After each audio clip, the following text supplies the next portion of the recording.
phone call from the dead, lucid dreaming, a ghost manipulating the London Stock Exchange, and a seductive woman who, even from the grave, is able to direct events to her satisfaction. Hello everybody, it's Josie here with my next 13 Ghouls of Halloween.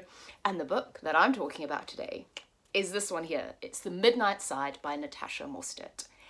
I would class this as more of a Gothic horror. It is, you know, it moves slower. It has sort of those bits of dread. It has a female character dealing with her past and her inner secrets, trying to work out, you know, what has happened to her cousin.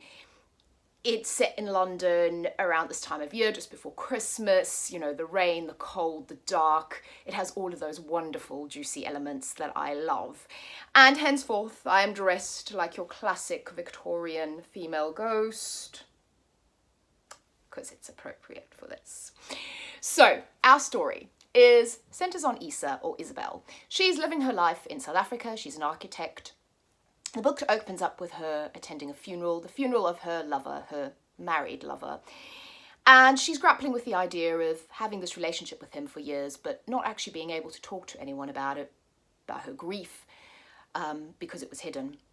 And she gets a phone call, sort of in the early hours of the morning, from her cousin Alette. And it's a weird connection. It's garbled, it's scrambled. She doesn't really know what's going on.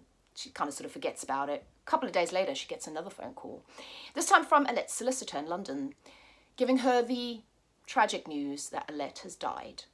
But Alette has been dead for a couple of days already. She died before the phone call, the first phone call. The solicitor says Isa's got to come to London. She is Alette's heir. She has inherited her townhouse, but also there are stipulations in Alette's will. Ones that he can't discuss on the phone. She has to be there in person to carry out a set of instructions. Isa grapples with this, but in the end decides to go to London and find out what Alette has requested her to do after her death. And that's kind of where our story begins. I don't want to talk too much about it because I think that'll give away, or it'll just ruin the rest of the story. And I think that's enough setup. You also have a romance in this. You have, like I said, a woman kind of dealing with her issues in terms of her past, some secrets, some lies. Things slowly come out. You have a ex-husband of Alette's. You have, you know, a neighbour. You have all these people that may or may not be who they say they are. And you have Isa trying to carry out these instructions from a dead woman. And I really enjoyed this. I enjoyed that kind of ghostly apparition in the background, but there's no real overt kind of horrific horror in this book. It's a lot gentler. It's not something like Hunted, which had gore on every page. It's more of that kind of creeping, sinister, like I said, Gothic fiction vibe. And I love the way Natasha Mostert writes her characters beautifully.